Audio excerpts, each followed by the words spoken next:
ਸਾਰਿਆਂ ਨੂੰ ਸਤਿ ਸ਼੍ਰੀ ਅਕਾਲ। ਮੇਰਾ ਨਾਮ ਰਾਜਵੀਰ ਕੌਰ ਹੈ। ਮੈਂ ਬਾਬਾ ਨਾਮਦੇਵ ਸਰਕਾਰੀ ਸੀਨੀਅਰ ਸੈਕੰਡਰੀ ਸਕੂਲ ਘੁਮਾਣ, ਜ਼ਿਲ੍ਹਾ ਗੁਰਦਾਸਪੁਰ ਵਿਖੇ ਬਤੌਰ ਪੰਜਾਬੀ ਅਧਿਆਪਿਕਾ ਸੇਵਾ ਨਿਭਾ ਰਹੀ ਹਾਂ। ਅੱਜ ਅਸੀਂ 11ਵੀਂ ਜਮਾਤ ਦੇ ਲਾਜ਼ਮੀ ਪੰਜਾਬੀ ਵਿਸ਼ੇ ਦੇ ਪਾਠਕ੍ਰਮ ਵਿੱਚ ਸ਼ਾਮਿਲ ਦੂਜਾ ਭਾਗ ਅਧੀਨ ਆਉਂਦੇ ਅਧਿਆਇ 3 ਅਖਬਾਰ ਦੇ ਸੰਪਾਦਕ ਨੂੰ ਪੱਤਰ ਸਿਰਲੇਖ ਅਧੀਨ ਆਉਂਦੇ ਅਭਿਆਸੀ ਪੱਤਰਾਂ ਵਿੱਚੋਂ ਪੱਤਰ ਨੰਬਰ 3 ਨਸ਼ਿਆਂ ਦੀ ਸਮੱਸਿਆ ਬਾਰੇ ਅਤੇ ਪੱਤਰ ਨੰਬਰ 5 ਕਿਸੇ ਸੱਭਿਆਚਾਰਿਕ ਪ੍ਰੋਗਰਾਮ ਬਾਰੇ ਗੱਲਬਾਤ ਕਰਾਂਗੇ। ਸਭ ਤੋਂ ਪਹਿਲਾਂ ਆਪਾਂ ਗੱਲ ਕਰਾਂਗੇ ਕਿ ਚਿੱਠੀ ਪੱਤਰ ਕਿਸ ਨੂੰ ਆਖਦੇ ਹਨ। ਚਾਹੇ ਕਿ ਸੂਚਨਾ ਦੇ ਖੇਤਰ ਵਿੱਚ ਕ੍ਰਾਂਤੀ ਨੇ ਸਾਡੇ ਜੀਵਨ ਵਿੱਚ ਬਹੁਤ ਵੱਡੀ ਤਬਦੀਲੀ ਲਿਆ ਦਿੱਤੀ ਹੈ, ਪਰੰਪਰਾਗਤ ਚਿੱਠੀ ਪੱਤਰ ਦੀ ਥਾਂ ਮੋਬਾਈਲ ਫੋਨ, ਇੰਟਰਨੈਟ ਅਤੇ ਈਮੇਲ ਨੇ ਲੈ ਲਈ ਹੈ। ਪਰੰਤੂ ਫਿਰ ਵੀ ਚਿੱਠੀ ਪੱਤਰ ਦੀ ਸਾਡੇ ਜੀਵਨ ਵਿੱਚ ਬਹੁਤ ਮਹੱਤਤਾ ਹੈ। ਸਕੂਲ ਪੜ੍ਹਦਿਆਂ ਦਾਖਲਾ ਲੈਣ ਲਈ, ਛੁੱਟੀ ਲੈਣ, ਸੈਕਸ਼ਨ ਬਦਲਣ, ਮੈਚ ਖੇਡਣ ਜਾਂ ਦੇਖਣ ਦੀ ਆਗਿਆ ਲੈਣ, ਕਿਸੇ ਵਿਦਿਅਕ ਟੂਰ 'ਤੇ ਜਾਣ ਦੀ ਮਨਜ਼ੂਰੀ ਲੈਣ, ਫੀਸ ਜਾਂ ਜੁਰਮਾਨਾ ਮਾਫ਼ ਕਰਵਾਉਣ, ਸਕੂਲ ਛੱਡਣ ਦਾ ਸਰਟੀਫਿਕੇਟ ਲੈਣ ਆਦਿ ਵਿਸ਼ਿਆਂ ਲਈ ਬਿਨੇ ਪੱਤਰ ਲਿਖਣੇ ਪੈਂਦੇ ਹਨ। ਉਚੇਰੀ ਪੜ੍ਹਾਈ ਕਰਦਿਆਂ ਵੀ ਸਮੇਂ-ਸਮੇਂ 'ਤੇ ਅਜਿਹੇ ਬਿਨੇ ਪੱਤਰ ਲਿਖੇ ਜਾਂਦੇ ਹਨ। ਆਮ ਜੀਵਨ ਵਿੱਚ panchayat, block, municipal committee, corporation, ਥਾਣਾ, ਤਹਿਸੀਲ, ਜ਼ਿਲ੍ਹਾ, ਪ੍ਰਾਂਤ, ਦੇਸ਼ ਆਦਿ ਦੇ ਮੁਖੀਆਂ ਨੂੰ ਕਿਸੇ ਨਾ ਕਿਸੇ ਕੰਮ ਲਈ ਬਿਨੇ ਪੱਤਰ ਲਿਖਣ ਦੀ ਲੋੜ ਪੈਂਦੀ ਹੈ। ਵਪਾਰਿਕ ਕੰਮਾਂ ਕਾਰਾਂ ਵਿੱਚ ਤਾਂ ਪੱਤਰਾਂ ਰਾਹੀਂ ਲੱਖਾਂ ਕਰੋੜਾਂ ਦਾ ਵਣਜ ਹੁੰਦਾ ਹੈ। ਨਿੱਜੀ ਜੀਵਨ ਵਿੱਚ ਮਿੱਤਰਾਂ, ਸਹੇਲੀਆਂ, ਦੂਰ ਰਹਿੰਦੇ ਸਾਕ ਸੰਬੰਧੀਆਂ ਅਤੇ ਹੋਰ ਜਾਣਕਾਰਾਂ ਨੂੰ ਕਈ ਭਾਂਤ ਦੀਆਂ ਸੂਚਨਾਵਾਂ ਦੇਣ ਲੈਣ ਲਈ, ਸਮੱਸਿਆਵਾਂ ਵਿਚਾਰਨ ਲਈ ਅਤੇ ਆਪਸੀ ਸੰਪਰਕ ਕਾਇਮ ਰੱਖਣ ਲਈ ਪੱਤਰ ਲਿਖੇ ਜਾਂਦੇ ਰਹੇ ਹਨ। ਦੂਰ ਦੁਰਾਡੀਆਂ ਥਾਵਾਂ 'ਤੇ ਆਪ ਪੁੱਜਣ ਦੀ ਬਜਾਏ ਬਹੁਤੇ ਕੰਮ ਚਿੱਠੀ ਪੱਤਰ ਰਾਹੀਂ ਨੇਪਰੇ ਚਾੜ੍ਹ ਲਏ ਜਾਂਦੇ ਰਹੇ ਹਨ। ਇਸ ਲਈ ਚਿੱਠੀ ਪੱਤਰ ਸਮੇਂ ਅਤੇ ਸਥਾਨ ਦੀ ਵਿੱਥ ਨੂੰ ਪੂਰਨ ਵਿੱਚ ਮਦਦਗਾਰ ਹੁੰਦੇ ਹਨ। ਨਿੱਜੀ ਜੀਵਨ ਵਿੱਚ ਤਾਂ ਚਿੱਠੀ ਪੱਤਰ ਰਾਹੀਂ ਸੰਪਰਕ ਹੋਣ ਨੂੰ ਅੱਧਾ ਮਿਲਾਪ ਕਿਹਾ ਜਾਂਦਾ ਰਿਹਾ ਹੈ। ਚਿੱਠੀ ਪੱਤਰ ਮੁੱਖ ਰੂਪ ਵਿੱਚ 6 ਤਰ੍ਹਾਂ ਦੇ ਹੁੰਦੇ ਹਨ। ਪਹਿਲਾ ਹੈ ਨਿੱਜੀ ਜਾਂ ਘਰੋਗੀ ਪੱਤਰ। ਇਹ ਪੱਤਰ ਆਪਣੇ ਮਿੱਤਰਾਂ, ਸਹੇਲੀਆਂ, ਪਰਿਵਾਰ ਦੇ ਮੈਂਬਰਾਂ, ਦੂਰ ਨੇੜੇ ਦੇ ਰਿਸ਼ਤੇਦਾਰਾਂ ਅਤੇ ਜਾਣਕਾਰਾਂ ਨੂੰ ਨਿੱਜੀ ਜਾਂ ਘਰੋਗੀ ਜੀਵਨ ਦੀਆਂ ਸੂਚਨਾਵਾਂ ਦੇਣ ਜਾਂ ਲੈਣ, ਸਮੱਸਿਆਵਾਂ ਵਿਚਾਰਨ ਅਤੇ ਸੰਪਰਕ ਕਾਇਮ ਰੱਖਣ ਲਈ ਲਿਖੇ ਜਾਂਦੇ ਹਨ। ਇਹਨਾਂ ਨੂੰ ਆਮ ਤੌਰ 'ਤੇ ਚਿੱਠੀਆਂ ਕਿਹਾ ਜਾਂਦਾ ਹੈ। ਦੂਸਰੀ ਕਿਸਮ ਹੈ ਬੇਨਤੀ ਪੱਤਰ।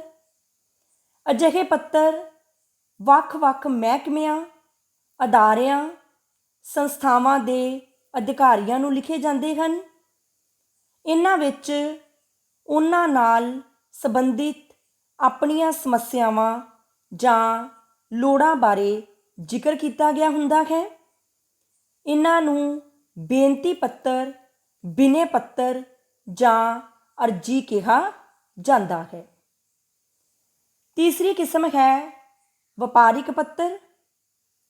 ਇਹ ਪੱਤਰ ਵਪਾਰਿਕ ਸੰਸਥਾਵਾਂ ਜਾਂ ਵਪਾਰ ਨਾਲ ਜੁੜੇ ਵਿਅਕਤੀਆਂ ਅਤੇ ਸੰਸਥਾਵਾਂ ਵੱਲੋਂ ਵਪਾਰ ਦੇ ਸੰਬੰਧ ਵਿੱਚ ਲਿਖੇ ਜਾਂਦੇ ਹਨ। ਚੌਥੀ ਕਿਸਮ ਹੈ ਦਫ਼ਤਰੀ ਪੱਤਰ। ਇਹ ਪੱਤਰ ਇੱਕ ਅਧਿਕਾਰੀ ਵੱਲੋਂ ਦੂਜੇ ਅਧਿਕਾਰੀ ਜਾਂ ਕਿਸੇ ਆਮ ਨਾਗਰਿਕ ਨੂੰ ਲਿਖੇ ਜਾਂਦੇ ਹਨ। ਪੰਜਵੀਂ ਕਿਸਮ ਹੈ ਅਰਧ ਸਰਕਾਰੀ ਪੱਤਰ। ਇਸ ਪ੍ਰਕਾਰ ਦੇ ਪੱਤਰ ਅਧਿਕਾਰੀਆਂ ਵੱਲੋਂ ਸੰਬੰਧਿਤ ਵਿਅਕਤੀਆਂ ਜਾਂ ਅਧਿਕਾਰੀਆਂ ਨੂੰ ਦਫ਼ਤਰੀ ਕੰਮਾਂ ਬਾਰੇ ਲਿਖੇ ਜਾਂਦੇ ਹਨ। ਛੇਵੀਂ ਕਿਸਮ ਹੈ ਫੁਟਕਲ ਪੱਤਰ। ਸਮਾਚਾਰ ਪੱਤਰਾਂ ਅਤੇ ਰਿਸਾਲਿਆਂ ਦੇ ਸੰਪਾਦਕਾਂ, ਰੇਡੀਓ ਅਤੇ ਟੈਲੀਵਿਜ਼ਨ ਦੇ ਡਾਇਰੈਕਟਰਾਂ ਆਦਿ ਨੂੰ ਪ੍ਰੋਗਰਾਮਾਂ ਬਾਰੇ ਟਿੱਪਣੀਆਂ, ਸੁਝਾਅ ਜਾਂ ਸਿਫਾਰਿਸ਼ ਕਰਨ ਬਾਰੇ ਲਿਖੇ ਜਾਂਦੇ ਹਨ। ਇਸ ਤਰ੍ਹਾਂ ਦੇ ਪੱਤਰ ਇਸ ਸ਼੍ਰੇਣੀ ਵਿੱਚ ਸ਼ਾਮਿਲ ਕੀਤੇ ਜਾਂਦੇ ਹਨ। ਇਸ ਤਰ੍ਹਾਂ ਚਿੱਠੀ ਪੱਤਰ ਰਾਹੀਂ ਅਸੀਂ ਆਪਣੀਆਂ ਭਾਵਨਾਵਾਂ ਅਤੇ ਵਿਚਾਰਾਂ ਦੇ ਪ੍ਰਭਾਵ ਦੂਜਿਆਂ ਤੱਕ ਪਹੁੰਚਾਉਂਦੇ ਹਾਂ। ਹਰ ਕੋਈ ਚਾਹੁੰਦਾ ਹੈ ਕਿ ਦੂਜਿਆਂ ਉੱਤੇ ਚੰਗਾ ਪ੍ਰਭਾਵ ਪਵੇ। ਇਹ ਚੰਗਾ ਪ੍ਰਭਾਵ ਚਿੱਠੀ ਪੱਤਰ ਨੂੰ ਚੰਗੇ ਢੰਗ ਨਾਲ ਲਿਖ ਕੇ ਹੀ ਪਾਇਆ ਜਾ ਸਕਦਾ ਹੈ। ਹੁਣ ਅਸੀਂ ਫੁਟਕਲ ਚਿੱਠੀ ਪੱਤਰ ਅਧੀਨ ਆਉਂਦੇ ਅਖਬਾਰ ਦੇ ਸੰਪਾਦਕ ਨੂੰ ਪੱਤਰ ਬਾਰੇ ਗੱਲਬਾਤ ਕਰਾਂਗੇ। ਅਖਬਾਰ ਜਾਂ ਸਮਾਚਾਰ ਪੱਤਰ ਸਾਡੀ ਅਜੋਕੀ ਜ਼ਿੰਦਗੀ ਦਾ ਮਹੱਤਵਪੂਰਨ ਅੰਗ ਹਨ। ਅਖਬਾਰਾਂ ਰਾਹੀਂ ਸਾਨੂੰ ਦੇਸ਼ ਵਿਦੇਸ਼ ਵਿੱਚ ਵਾਪਰ ਰਹੀਆਂ ਨਿੱਕੀਆਂ ਵੱਡੀਆਂ ਘਟਨਾਵਾਂ ਦੀ ਜਾਣਕਾਰੀ ਮਿਲਦੀ ਹੈ। ਇਸ ਦੇ ਨਾਲ ਨਾਲ ਕਿਸੇ ਅਖਬਾਰ ਦਾ ਇੱਕ ਅੰਗ ਉਸ ਦੇ ਪਾਠਕਾਂ ਵੱਲੋਂ ਲਿਖੇ ਪੱਤਰ ਹੁੰਦੇ ਹਨ। ਇਹਨਾਂ ਪੱਤਰਾਂ ਵਿੱਚ ਪਾਠਕ ਆਪਣੀ ਰੁਚੀ, ਸੋਚ ਅਤੇ ਜ਼ਰੂਰਤ ਮੁਤਾਬਕ ਕਿਸੇ ਨਾ ਕਿਸੇ ਵਿਸ਼ੇ ਬਾਰੇ ਆਪਣੀਆਂ ਰਾਵਾਂ ਲਿਖਦੇ ਹਨ। ਦਲੀਲ ਸਹਿਤ ਢੁਕਵੇਂ ਲਿਖੇ ਪੱਤਰ ਅਖਬਾਰਾਂ ਵਿੱਚ ਛਪ ਜਾਂਦੇ ਹਨ। ਇਹ ਪੱਤਰ ਜਿੱਥੇ ਹੋਰ ਪਾਠਕਾਂ ਲਈ ਚੰਗੀ ਪੜ੍ਹਨ ਸਮੱਗਰੀ ਬਣਦੇ ਹਨ, ਉੱਥੇ ਲੋਕ ਰਾਏ ਬਣਾਉਣ ਵਿੱਚ ਵੀ ਭੂਮਿਕਾ ਅਦਾ ਕਰਦੇ ਹਨ। ਕਈ ਪੱਤਰਾਂ ਵਿੱਚ ਸਰਕਾਰੀ ਨੀਤੀਆਂ ਅਤੇ ਕਾਰਗੁਜ਼ਾਰੀ ਉੱਤੇ ਟਿੱਪਣੀ ਕੀਤੀ ਹੁੰਦੀ ਹੈ। ਸਰਕਾਰ ਦੇ ਸੰਬੰਧਿਤ ਵਿਭਾਗ ਇਹਨਾਂ ਪੱਤਰਾਂ ਦਾ ਨੋਟਿਸ ਲੈਂਦੇ ਹਨ ਅਤੇ ਲੋੜੀਂਦੀ ਕਾਰਵਾਈ ਕਰਨ ਲਈ ਹਰਕਤ ਵਿੱਚ ਆ ਜਾਂਦੇ ਹਨ। ਕਈ ਪਾਠਕ ਆਪਣੀਆਂ ਨਿੱਜੀ ਅਤੇ ਸਮੂਹਿਕ ਸਮੱਸਿਆਵਾਂ ਬਾਰੇ ਪੱਤਰ ਲਿਖਦੇ ਹਨ। ਇਸ ਤਰ੍ਹਾਂ ਸਮੱਸਿਆਵਾਂ ਦੇ ਛੇਤੀ ਹੱਲ ਹੋਣ ਦੀ ਸੰਭਾਵਨਾ ਬਣ ਜਾਂਦੀ ਹੈ। ਕਈ ਪੱਤਰਾਂ ਵਿੱਚ ਬਹੁਮੁੱਲੇ ਸੁਝਾਅ ਹੁੰਦੇ ਹਨ, ਜਿਨ੍ਹਾਂ ਦੀ ਲੋਅ ਵਿੱਚ ਕਈ ਸੰਸਥਾਵਾਂ ਅਤੇ ਸਰਕਾਰਾਂ ਵੀ ਆਪਣੀਆਂ ਨੀਤੀਆਂ ਵਿੱਚ ਸੋਧ ਕਰ ਲੈਂਦੀਆਂ ਹਨ। ਅੱਜ ਕੱਲ੍ਹ ਦੇ ਤੇਜ਼ ਬਦਲਦੇ ਸੰਸਾਰ ਵਿੱਚ ਬਹੁਤੀਆਂ ਸਥਿਤੀਆਂ ਅਤੇ ਮਸਲੇ ਬਹੁਪਰਤੀ ਅਤੇ ਜਟਿਲ ਹੁੰਦੇ ਹਨ। ਭਾਵੇਂ ਅਖਬਾਰ ਦੇ ਸਮਾਚਾਰ ਸੰਪਾਦਕ ਵਜੋਂ ਕਿਸੇ ਖਬਰ ਦਾ ਪਿਛੋਕੜ ਅਤੇ ਉਸ ਨਾਲ ਜੁੜੇ ਅਨੇਕਾਂ ਪੱਖਾਂ ਬਾਰੇ ਟਿੱਪਣੀਆਂ ਹੁੰਦੀਆਂ ਹਨ, ਵਿਸ਼ੇਸ਼ ਅਤੇ ਮਹੱਤਵਪੂਰਨ ਘਟਨਾਵਾਂ ਬਾਰੇ ਅਖਬਾਰਾਂ ਦੇ ਸੰਪਾਦਕ ਜਾਂ ਸੰਪਾਦਕੀ ਮੰਡਲ ਵੱਲੋਂ ਸੰਪਾਦਕੀ ਪੱਤਰ ਵੀ ਲਿਖੇ ਜਾਂਦੇ ਹਨ। ਫਿਰ ਵੀ ਕਈ ਵਾਰੀ ਪਾਠਕ ਮਹਿਸੂਸ ਕਰਦਾ ਹੈ ਜਿਵੇਂ ਉਸ ਸਥਿਤੀ ਜਾਂ ਮਸਲੇ ਬਾਰੇ ਹੋਰ ਵੀ ਕੁਝ ਦੱਸਣ ਵਾਲਾ ਹੈ। ਅਜਿਹੇ ਅਣਛੋਹੇ ਪੱਖ ਬਾਰੇ ਪਾਠਕ ਅਖਬਾਰ ਦੇ ਸੰਪਾਦਕ ਨੂੰ ਪੱਤਰ ਲਿਖਦਾ ਹੈ।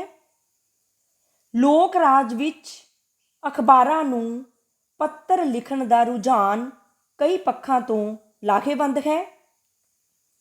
ਇਸ ਨਾਲ ਕਿਸੇ ਵੀ ਮਸਲੇ ਬਾਰੇ ਲੋਕ ਰਾਏ ਬਣਾਉਣ ਵਿੱਚ ਸਹਾਇਤਾ ਮਿਲਦੀ ਹੈ। ਦੂਜਾ, ਸਮਾਚਾਰ ਪੱਤਰਾਂ ਰਾਹੀਂ ਜਨਤਾ ਅਤੇ ਸਰਕਾਰ ਵਿਚਕਾਰ ਅੰਤਰ ਕਾਰਜ ਸ਼ੁਰੂ ਹੋ ਜਾਂਦਾ ਹੈ, ਜੋ ਕਿ ਲੋਕ ਰਾਜ ਦੀ ਕਾਮਯਾਬੀ ਲਈ ਬਹੁਤ ਜ਼ਰੂਰੀ ਹੈ। ਤੀਜਾ, ਪੱਤਰ ਲਿਖਣ ਨਾਲ ਆਲੇ ਦੁਆਲੇ ਨੂੰ ਖੋਖਣ, ਸਮਾਜਿਕ, ਰਾਜਨੀਤਿਕ ਅਤੇ ਆਰਥਿਕ ਗਤੀਵਿਧੀਆਂ ਨੂੰ ਸਮਝਣ ਅਤੇ ਉਹਨਾਂ ਬਾਰੇ ਆਪਣੀ ਸਪਸ਼ਟ ਰਾਏ ਬਣਾਉਣ ਦਾ ਅਵਸਰ ਮਿਲਦਾ ਹੈ। ਇਸ ਤਰ੍ਹਾਂ ਆਮ ਨਾਗਰਿਕ ਦੇਸ਼ ਅਤੇ ਸਮਾਜ ਦੇ ਵਿਕਾਸ ਵਿੱਚ ਭਾਗੀਦਾਰ ਬਣ ਜਾਂਦਾ ਹੈ। ਪੱਤਰ ਕਿਸੇ ਮਸਲੇ ਬਾਰੇ ਹੀ ਨਹੀਂ, ਕਿਸੇ ਘਟਨਾ ਬਾਰੇ ਵੀ ਲਿਖਿਆ ਜਾ ਸਕਦਾ ਹੈ। ਆਪਣੇ ਆਲੇ ਦੁਆਲੇ ਵਿੱਚ ਵਾਪਰੀ ਚੰਗੀ ਘਟਨਾ ਦੀ ਸਿਫਤ ਅਤੇ ਮਾੜੀ ਘਟਨਾ ਦੀ ਨਿੰਦਿਆ ਕਰਦੇ ਹੋਏ ਪੱਤਰ ਲੇਖਕ ਹੋਰ ਪਾਠਕਾਂ ਨੂੰ ਵੀ ਜਾਗਰਿਤ ਕਰਦਾ ਹੋਇਆ ਚੰਗਿਆਈ ਦਾ ਸਾਥ ਦਿੰਦਾ ਹੈ ਅਤੇ ਬੁਰਾਈ ਦਾ ਵਿਰੋਧ ਕਰਦਾ ਹੈ।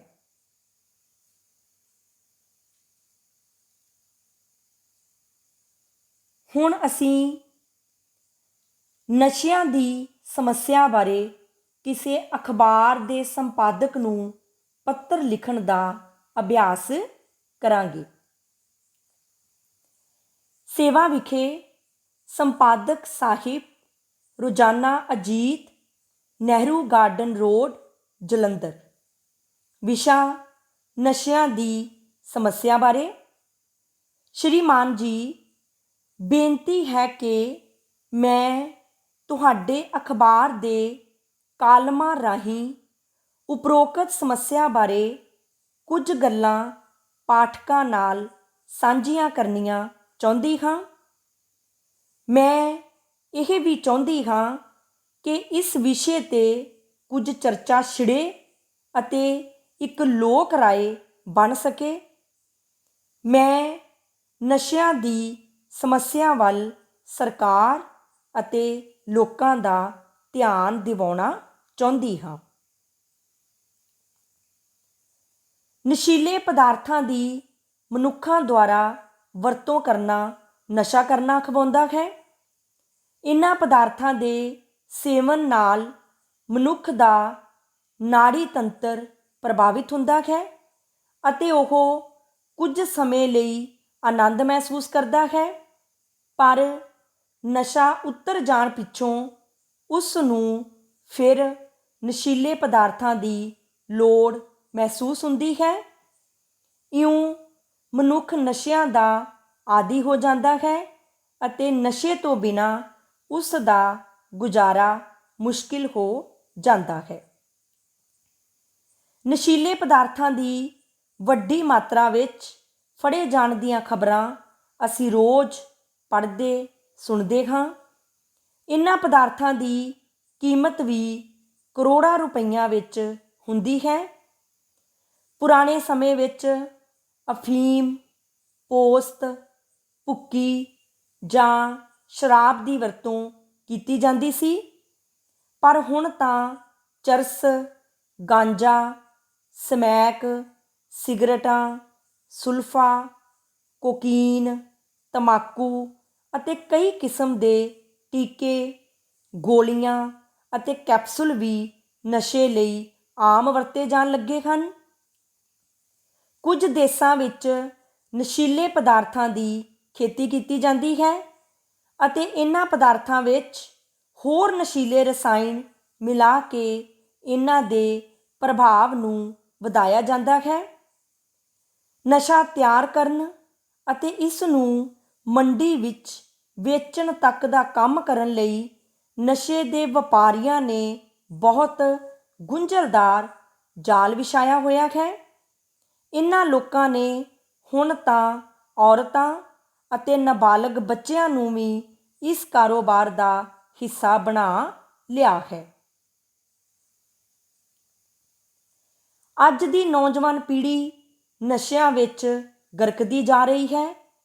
ਕੋਈ ਵਿਰਲਾ ਪਰਿਵਾਰ ਹੀ ਅਜਿਹਾ ਲੱਭਦਾ ਹੈ ਜਿਹੜਾ ਨਸ਼ਿਆਂ ਤੋਂ ਬਚਿਆ ਹੋਵੇ। ਬਹੁਤੇ ਨੌਜਵਾਨ ਆਪਣੇ ਦੋਸਤਾਂ ਮਿੱਤਰਾਂ ਨੂੰ ਦੇਖ ਕੇ ਜਾਂ ਉਹਨਾਂ ਦੇ ਕਹਿਣ ਉੱਤੇ ਨਸ਼ਾ ਕਰਦੇ ਹਨ ਅਤੇ ਹੌਲੀ-ਹੌਲੀ ਇਸ ਦੇ ਆਦੀ ਬਣ ਜਾਂਦੇ ਹਨ। ਕੁਝ ਨੌਜਵਾਨ ਫਿਲਮਾਂ ਅਤੇ ਟੈਲੀਵਿਜ਼ਨ ਦੇ ਨਾਟਕਾਂ ਵਿਚਲੇ ਨਸ਼ਈ ਕਿਰਦਾਰਾਂ ਦੇ ਪ੍ਰਭਾਵ ਅਧੀਨ ਨਸ਼ਾ ਕਰਨ ਲੱਗ ਜਾਂਦੇ ਹਨ। ਮਿਹਨਤੀ ਅਤੇ ਪੜ੍ਹੇ ਲਿਖੇ ਯੋਗ ਨੌਜਵਾਨ ਜਦੋਂ ਭ੍ਰਿਸ਼ਟਾਚਾਰ ਕਾਰਨ ਚੰਗੇ ਅਹੁਦੇ ਨਹੀਂ ਪ੍ਰਾਪਤ ਕਰ ਸਕਦੇ ਤਾਂ ਨਿਰਾਸ਼ਾ ਤੋਂ ਮੁਕਤੀ ਪ੍ਰਾਪਤ ਕਰਨ ਲਈ ਉਹ ਵੀ ਨਸ਼ੇ ਕਰਨ ਲੱਗ ਜਾਂਦੇ ਹਨ। ਅੱਜ ਕੱਲ੍ਹ ਉੱਚੀ ਅਤੇ ਮਿਆਰੀ ਵਿੱਦਿਆ ਦੀ ਪ੍ਰਾਪਤੀ ਹੀ ਬੱਚਿਆਂ ਨੂੰ ਘਰੋਂ ਦੂਰ ਰਹਿਣਾ ਪੈਂਦਾ ਹੈ। ਹੋਸਟਲਾਂ ਵਿੱਚ ਇਕੱਠੇ ਰਹਿੰਦੇ ਨੌਜਵਾਨਾਂ ਵਿੱਚ ਨਸ਼ੇ ਕਰਨ ਦੀ ਬਿਮਾਰੀ ਬਹੁਤ ਜਲਦੀ ਫੈਲਦੀ ਹੈ ਕਿਉਂਕਿ ਉੱਥੇ ਉਹਨਾਂ ਨੂੰ ਰੋਕਣ ਟੋਕਣ ਵਾਲਾ ਕੋਈ ਨਹੀਂ ਹੁੰਦਾ। ਅਜਿਹੇ ਮਾਹੌਲ ਵਿੱਚ ਵਿਦਿਆਰਥੀ ਮਨਮਾਨੀਆਂ ਕਰਦੇ ਹਨ ਅਤੇ ਆਪਣਾ ਭਵਿੱਖ ਤਬਾਹ ਕਰ ਲੈਂਦੇ ਹਨ। ਨਸ਼ੇ ਦਾ ਕਾਰਨ ਕੋਈ ਵੀ ਹੋਵੇ, ਇਹ ਰਸਤਾ ਹੀ ਗਲਤ ਹੈ। ਜ਼ਿੰਦਗੀ ਦੀਆਂ ਮੁਸੀਬਤਾਂ ਨੂੰ ਸੰਘਰਸ਼ ਨਾਲ ਜਿੱਤਿਆ ਜਾ ਸਕਦਾ ਹੈ, ਨਸ਼ਿਆਂ ਦਾ ਸੇਵਨ ਕਰਕੇ ਨਹੀਂ। ਨਸ਼ਿਆਂ ਦਾ ਸੇਵਨ ਕਰਨਾ ਤਾਂ ਅਸਲੀਅਤ ਤੋਂ ਭੱਜਣਾ ਹੈ। ਕਿਸੇ ਵੀ ਨਸ਼ੇ ਦਾ ਸਵਾਦ ਚੱਖਣ ਲਈ ਉਤੇਜਿਤ ਹੋਣਾ ਆਪਣੀ ਬਰਬਾਦੀ ਦਾ ਨੀਂਹ ਪੱਥਰ ਰੱਖਣਾ ਹੈ। ਨਸ਼ਾ ਕਰਨ ਵਾਲੇ ਆਪਣੇ ਸਰੀਰ ਦਾ ਨਾਸ ਤਾਂ ਕਰਦੇ ਹੀ ਹਨ, ਉਹ ਆਪਣੇ ਮਾਪਿਆਂ ਅਤੇ ਬੱਚਿਆਂ ਦੀ ਬਰਬਾਦੀ ਦਾ ਕਾਰਨ ਵੀ ਬਣਦੇ ਹਨ। ਆਮ ਦੇਖਣ ਵਿੱਚ ਆਉਂਦਾ ਹੈ ਕਿ ਨਸ਼ੇੜੀ ਵਿਅਕਤੀ ਨਸ਼ੇ ਦੀ ਲੋੜ ਪੂਰੀ ਕਰਨ ਲਈ ਆਪਣੀ ਜ਼ਮੀਨ ਜਾਇਦਾਦ ਤੱਕ ਵੇਚ ਦਿੰਦੇ ਹਨ। ਇਸ ਲਈ ਨਸ਼ੇੜੀ ਲੋਕਾਂ ਦੇ ਟੱਬਰਾਂ ਨੂੰ ਆਰਥਿਕ ਮੰਦਹਾਲੀ ਦੇ ਨਾਲ-ਨਾਲ ਸਮਾਜਿਕ ਨਮੋਸ਼ੀ ਦਾ ਵੀ ਸਾਹਮਣਾ ਕਰਨਾ ਪੈਂਦਾ ਹੈ। ਇਸ ਲਈ ਕਿਹਾ ਜਾਂਦਾ ਹੈ, ਜਿਹੜੇ ਘਰ ਵਿੱਚ ਵਰਤੇ ਜਾਣ ਨਸ਼ੇ, ਉਹ ਘਰ ਨਾ ਕਦੇ ਵਸੇ। ਨਸ਼ਾ ਕਰਨ ਵਾਲੇ ਕਈ ਕਿਸਮ ਦੀਆਂ ਨਾਮੁਰਾਦ ਬਿਮਾਰੀਆਂ ਨੂੰ ਵੀ ਸੱਦਾ ਦਿੰਦੇ ਹਨ। ਤੰਬਾਕੂ ਦਾ ਸੇਵਨ ਕਰਨ ਨਾਲ ਮੂੰਹ ਦਾ ਕੈਂਸਰ ਅਤੇ ਸਿਗਰਟ ਬੀੜੀ ਪੀਣ ਨਾਲ ਫੇਫੜਿਆਂ ਦਾ ਕੈਂਸਰ ਹੋ ਜਾਂਦਾ ਹੈ। ਸ਼ਰਾਬ ਜ਼ਿਆਦਾ ਪੀਣ ਵਾਲਿਆਂ ਦੇ ਗੁਰਦੇ ਅਤੇ ਜਿਗਰ ਖਰਾਬ ਹੋ ਜਾਂਦੇ ਹਨ। ਦੂਜਿਆਂ ਦੀ ਵਰਤੀ ਹੋਈ ਸੂਈ ਨਾਲ ਨਸ਼ਿਆਂ ਦੇ ਟੀਕੇ ਲਾਉਣ ਵਾਲੇ ਅਚੇਤ ਹੀ ਏਡਜ਼ ਵਰਗਾ ਭਿਆਨਕ ਰੋਗ ਸਹੇੜ ਲੈਂਦੇ ਹਨ। ਭਾਵੇਂ ਸਰਕਾਰ ਨਸ਼ਿਆਂ ਨੂੰ ਖਤਮ ਕਰਨ ਲਈ ਯਤਨ ਕਰ ਰਹੀ ਹੈ, ਪਰ ਇਸ ਦੇ ਬਾਵਜੂਦ ਨਸ਼ਿਆਂ ਦੀ ਸਮਗਲਿੰਗ ਨੂੰ ਠੱਲ ਨਹੀਂ ਪੈ ਰਹੀ। ਨਸ਼ਿਆਂ ਦਾ ਕਾਰੋਬਾਰ ਦਿਨੋਂ ਦਿਨ ਵੱਧਦਾ ਜਾ ਰਿਹਾ ਹੈ। ਬਹੁਤ ਸਾਰੀਆਂ ਸਮਾਜ ਸੇਵੀ ਜਥੇਬੰਦੀਆਂ ਵੀ ਨਸ਼ਿਆਂ ਦੇ ਸੇਵਨ ਤੋਂ ਹੋਣ ਵਾਲੇ ਨੁਕਸਾਨਾਂ ਬਾਰੇ ਲੋਕਾਂ ਨੂੰ ਜਾਗਰੂਕ ਕਰਨ ਵਿੱਚ ਅਹਿਮ ਭੂਮਿਕਾ ਨਿਭਾ ਰਹੀਆਂ ਹਨ, ਪਰ ਸਮਾਜ ਨੂੰ ਨਸ਼ਾ ਮੁਕਤ ਕਰਨ ਲਈ ਹੋਰ ਵਧੇਰੇ ਸੁਹਿਰਦ ਯਤਨਾਂ ਦੀ ਜ਼ਰੂਰਤ ਹੈ। ਨਸ਼ਿਆਂ ਦੀ ਵਰਤੋਂ ਘੱਟ ਕਰਨ ਲਈ ਇਹ ਜ਼ਰੂਰੀ ਹੈ ਕਿ ਨਸ਼ਾ ਮਿਲਣਾ ਹੀ ਔਖਾ ਹੋ ਜਾਵੇ। ਵਿਸ਼ੇਸ਼ ਕਰਕੇ ਸਕੂਲਾਂ, ਕਾਲਜਾਂ ਅਤੇ ਹੋਰ ਵਿੱਦਿਅਕ ਸੰਸਥਾਵਾਂ ਦੇ ਨੇੜੇ ਕਿਧਰੇ ਵੀ ਨਸ਼ੇ ਉਪਲਬਧ ਨਹੀਂ ਹੋਣੇ ਚਾਹੀਦੇ। ਮਾਪਿਆਂ ਨੂੰ ਵੀ ਚਾਹੀਦਾ ਹੈ ਕਿ ਆਪਣੇ ਬੱਚਿਆਂ ਨੂੰ ਖੁੱਲ੍ਹਾ ਪੈਸਾ ਦੇਣ ਦੀ ਥਾਂ ਆਪਣਾ ਸਮਾਂ ਦੇਣ ਅਤੇ ਬੱਚਿਆਂ ਦੀ ਸੰਗਤ ਉੱਪਰ ਨਜ਼ਰ ਰੱਖਣ। ਸਕੂਲਾਂ ਵਿੱਚ ਵੀ ਨੈਤਿਕ ਸਿੱਖਿਆ ਉੱਪਰ ਵਧੇਰੇ ਜ਼ੋਰ ਦੇਣਾ ਚਾਹੀਦਾ ਹੈ ਅਤੇ ਨਸ਼ਾ ਵਿਰੋਧੀ ਕਲੱਬ ਬਣਾ ਕੇ ਨਸ਼ਿਆਂ ਵਿਰੁੱਧ ਜਾਗਰੂਕਤਾ ਫੈਲਾਉਣ ਦਾ ਯਤਨ ਕਰਨਾ ਚਾਹੀਦਾ ਹੈ। ਕਿਤਾਬੀ ਗਿਆਨ ਦੇ ਨਾਲ ਨਾਲ ਵਿਦਿਆਰਥੀਆਂ ਦੇ ਸੱਚੇ ਅਤੇ ਸੁੱਚੇ ਚਰਿੱਤਰ ਨਿਰਮਾਣ ਵੱਲ ਵੀ ਵਿਸ਼ੇਸ਼ ਧਿਆਨ ਦੇਣਾ ਚਾਹੀਦਾ ਹੈ। ਆਸ ਕਰਦੀ ਹਾਂ ਕਿ ਸੰਬੰਧਿਤ ਅਧਿਕਾਰੀ ਅਤੇ ਜਨਤਾ ਦੇ ਆਗੂ ਨਸ਼ਿਆਂ ਵਰਗੀ ਭਿਆਨਕ ਬਿਮਾਰੀ ਤੋਂ ਲੋਕਾਂ ਨੂੰ ਬਚਾਉਣ ਲਈ ਹਰ ਸੰਭਵ ਯਤਨ ਕਰਨਗੇ। ਆਪ ਜੀ ਦੀ ਵਿਸ਼ਵਾਸ ਪਾਤਰ ਰਾਜਵੀਰ ਕੌਰ, ਪੰਜਾਬੀ ਅਧਿਆਪਿਕਾ, ਬਾਬਾ ਨਾਮਦੇਵ ਸਰਕਾਰੀ ਸੀਨੀਅਰ ਸੈਕੰਡਰੀ ਸਕੂਲ, ਘੁਮਾਣ, ਜ਼ਿਲ੍ਹਾ ਗੁਰਦਾਸਪੁਰ। ਇਹ ਸੀ ਨਸ਼ਿਆਂ ਦੀ ਸਮੱਸਿਆ ਬਾਰੇ ਅਖਬਾਰ ਦੇ ਸੰਪਾਦਕ ਨੂੰ ਪੱਤਰ। ਹੁਣ ਅਸੀਂ ਕਿਸੇ ਸੱਭਿਆਚਾਰਿਕ ਪ੍ਰੋਗਰਾਮ ਬਾਰੇ ਅਖਬਾਰ ਦੇ ਸੰਪਾਦਕ ਨੂੰ ਪੱਤਰ ਲਿਖਣ ਦਾ ਅਭਿਆਸ ਕਰਾਂਗੇ।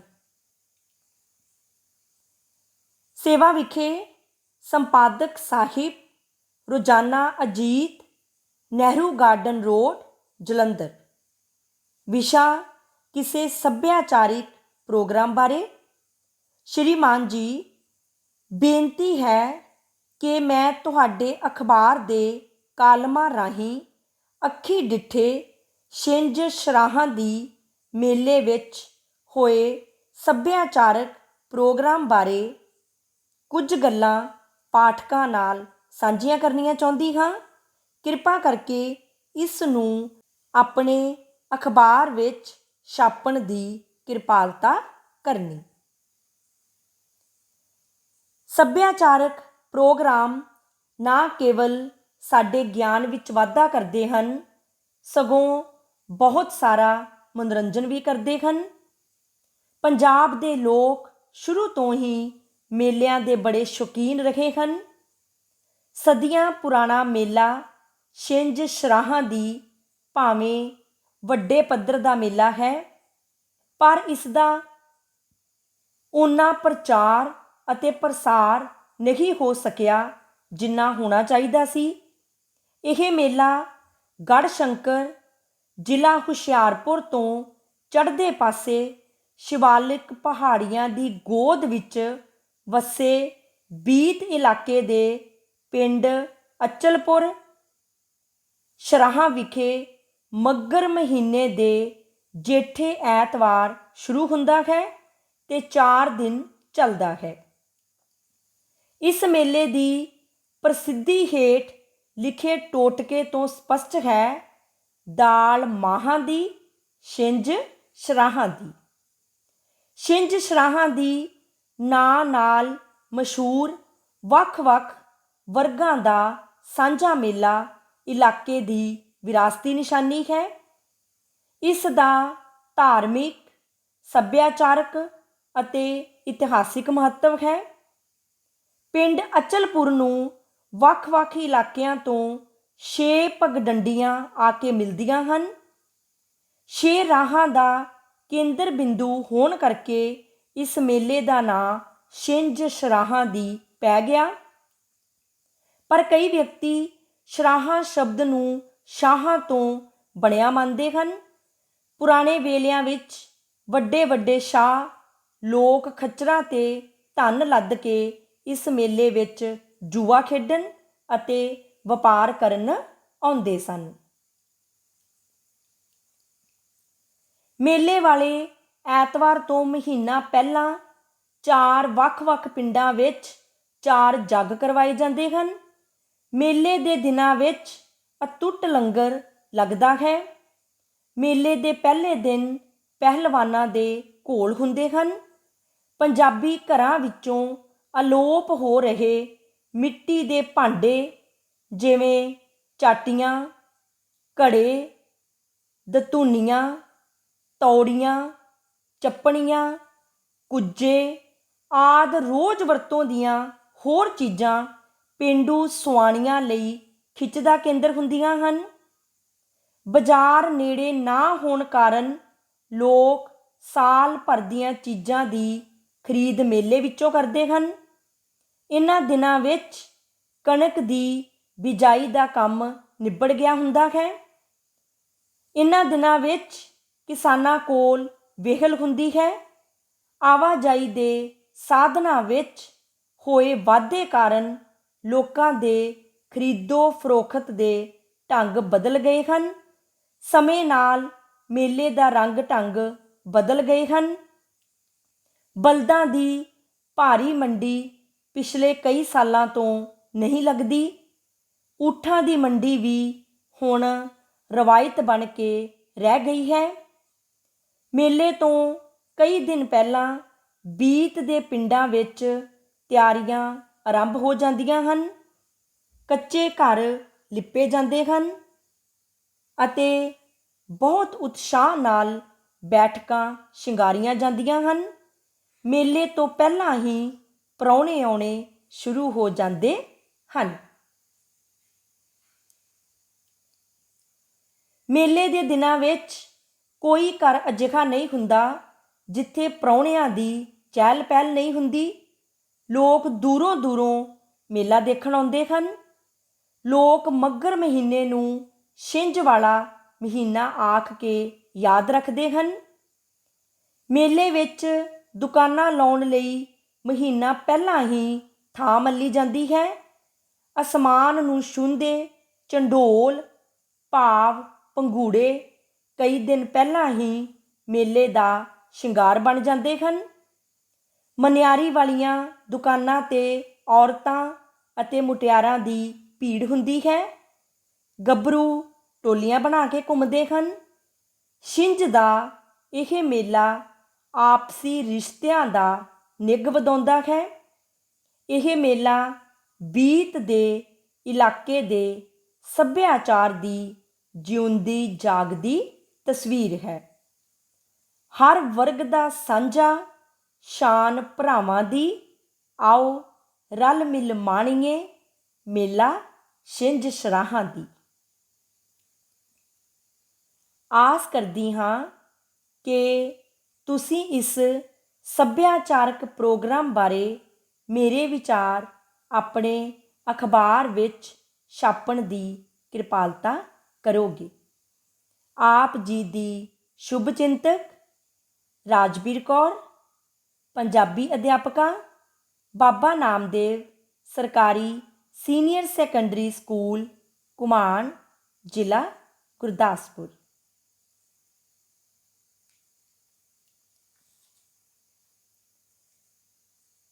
ਇਹ ਸੀ 11ਵੀਂ ਜਮਾਤ ਦੇ ਲਾਜ਼ਮੀ ਪੰਜਾਬੀ ਵਿਸ਼ੇ ਦੇ ਪਾਠਕ੍ਰਮ ਵਿੱਚ ਸ਼ਾਮਿਲ ਦੂਜਾ ਭਾਗ ਅਧੀਨ ਆਉਂਦੇ ਅਧਿਆਇ 3 ਅਖਬਾਰ ਦੇ ਸੰਪਾਦਕ ਨੂੰ ਪੱਤਰ ਸਿਰਲੇਖ ਅਧੀਨ ਆਉਂਦੇ ਅਭਿਆਸੀ ਪੱਤਰਾਂ ਵਿੱਚੋਂ ਪੱਤਰ ਨੰਬਰ 3 ਨਸ਼ਿਆਂ ਦੀ ਸਮੱਸਿਆ ਬਾਰੇ ਅਤੇ ਪੱਤਰ ਨੰਬਰ 5 ਕਿਸੇ ਸੱਭਿਆਚਾਰਿਕ ਪ੍ਰੋਗਰਾਮ ਬਾਰੇ ਜਿਸ ਦੇ ਵਿਸ਼ੇ ਵਿੱਚ ਅਸੀਂ ਗੱਲਬਾਤ ਕੀਤੀ ਹੈ।